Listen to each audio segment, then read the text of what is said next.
What's good? What's good? It's the one and only, but what do I know? Boxing coming back at y'all with another one, man. So we got Chris Eubanks Jr. and Conor Benn in the news. It looks like the fight is finalized. All right. So congratulations to them. I had my doubts about it, and I've even had fights that I would rather them take than to face each other. But the fight is here, so I'm not gonna complain about it because I know the build-up is gonna be absolutely great, and it would be even more great if they can get their fathers involved in the build-up and in the fight as well. All right.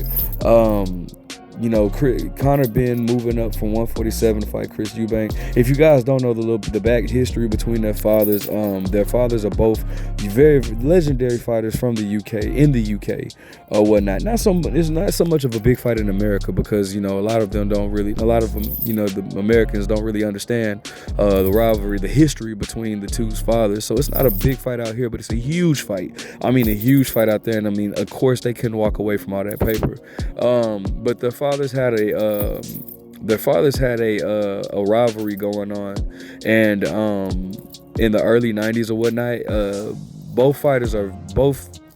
Chris Eubanks Sr. and Nigel Benn are huge in the UK or whatnot. So I believe Chris Eubanks won the first one, and I believe the second one was a draw. The second one was like 4 years later or whatnot, but it was a draw whatever. And they even had like a reality show or like a game show or whatever you want to call it together or whatever, and they, got into it on there as well. So, these guys, they've been on talk shows together and all that type of stuff, promoting their fights, and just the rivalry between the two is just humongous. So obviously Chris Eubanks Jr. and Conor Benn, the money that they're going to make off of this fight in the UK is going to be life-changing, and probably the biggest, I'm sure the biggest paycheck of their career or whatnot. But let's go ahead and get into the article, and then I'm going to give you my opinion on it. So, shout out to ESPN.com. It says, Conor Benn and Chris Eubanks will meet April 26th.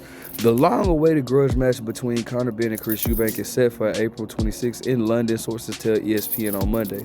The fight will be contested at the middleweight limit of 160 pounds, where Eubanks is rated number 4 by ESPN with a rehydration clause set at 170 for the same day weigh-in.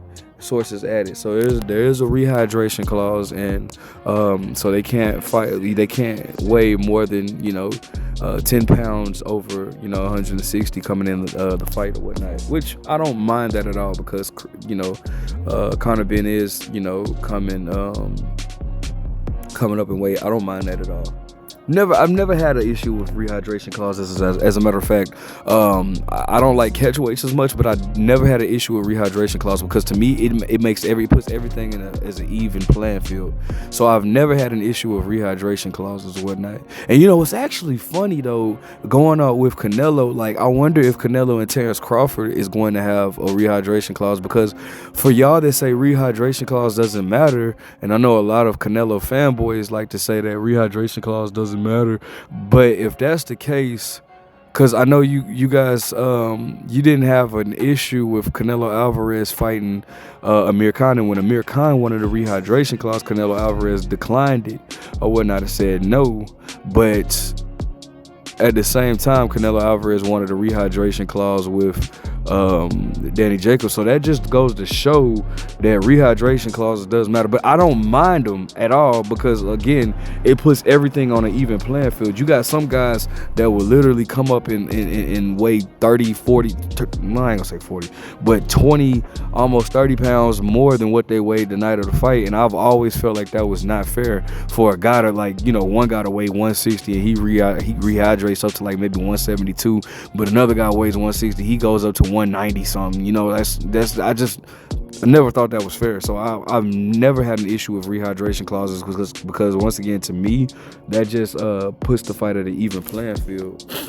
But it says the fight will be contested in the middleweight division of 160 pounds, where Eubanks was ranked number 4 by ESPN with a rehydration clause set at 170 pounds for the same day weigh-in. Benn, who has the record of 23-0 with 14 knockouts, competes at 147 pounds. He is ESPN's number 5 welterweight. The British rival is set to meet on October 2022 before Benn tested positive for the female fertility drug clomiphene, which is banned inside, out, and outside competition by the WADA. That's by the way, that's World Anti-Doping Agency or whatnot. The suspicion that adverse test was lifted by the United Kingdom's National Anti-Doping Panel in November. Robert Smith, who oversees British Board of Boxing Control, and said Benn in December, he's obviously had his suspension lifted, so I can't see any reason why he can't box. He's been granted a license. We haven't received any application from him yet. I can't see any reason why he wouldn't be approved. During the suspension in the UK, Benn fought twice in the United States against domestic level competition. Most recently, Benn outpointed Peter Dobson in February. Benn, who's 28 years old, will move up 2 weight classes for the biggest fight of his career. Eubanks, who has the record of Oh, no, that's not Eubanks' record. They got the wrong record. I think Eubanks is like 34-3 with 23 knockouts. I have to look. But on here it says 37-3 with 13 knockouts. That's not true. But defeated Camille says Medov in Saudi Arabia in October. Benn Eubanks fight is an extension of their father's famous 1990s rivalry. The two men fought in 1990 and again in 1993, with the elder Eubanks emerging victorious over Nigel Benn, the first bout and the second bout being ruled a draw. So this is basically a continuation of their father's rivalry. So let's talk about it. Now, as far as my opinion on this fight, listen, I'm not really a fan of a fighter moving up in weight when he hasn't, at least attempted to become a champion in his own weight class, right? And with saying that, I mean Conor Benn. Conor Benn just has so much unfinished business at 147. I'm not a fan of him moving up to 160 and then possibly dropping back down to 147. With Jermell Charlo, when he moved up to Canelo to fight Canelo Alvarez at 168. At the very least, we could say he was undisputed at 154 pounds, and so he cleaned up his business or whatnot.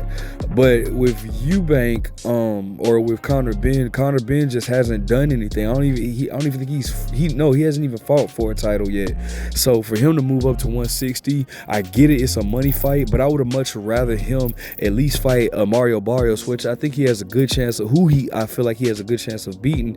And I would rather Chris Eubank. Well, Chris Eubank was already in talks with fighting Erislandy de Lara if he couldn't get the Conor Benn fight. I'd rather, because I don't think Chris Eubank has been a world champion either. You know what I'm saying? So neither one of them have really accomplished much in the sport of boxing aside from their surnames or whatnot, right? So, I'm not a fan of that, but since the fight is already signed, or it looks like to be signing out and a done deal, we're here. So it's no point of crying over spoiled milk, right? Or spilled milk, my bad.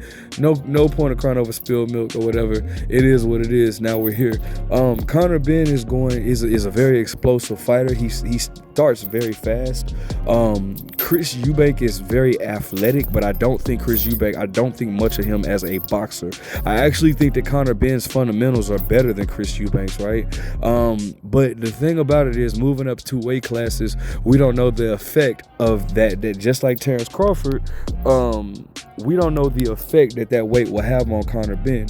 Now, Conor Benn seems to be very confident in this fight and whatnot. And, I'm all for it. I love the confidence. I hope that he can accomplish it. But I don't know if he is. I don't know, because I don't think highly of Chris Eubank as a boxer. I mean, I think he's very athletic. At one point, I felt like he had a granite chin, but I guess I don't know. It's weird because I seen him take very hard shots at 168 and not go down, but then, he fights Liam Smith and gets stopped. So I don't know I don't know how I feel about that, but I guess after he lost to Liam Smith, before the Liam Smith fight, I thought Chris Eubank would pretty much obliterate Conor Benn, right? But after I saw this fight with Liam Smith, even though he avenged that loss, I don't know, man. I'm not as confident in Chris Eubank as I once was, which, you know, makes for a great fight, right? But I can see Conor Benn winning this fight, bro. I really can, but I'm not gonna put money on it. But I can see Conor Benn pulling this off, you know. A lot of people don't like Chris Eubank because, you know, they feel like he's very arrogant. But I'm not upset at Chris because, I mean, this fight was almost not made. But, you know, once I thought about it, I'm not upset at Chris because, you know, Conor Benn is the reason why the fight didn't happen in 2022.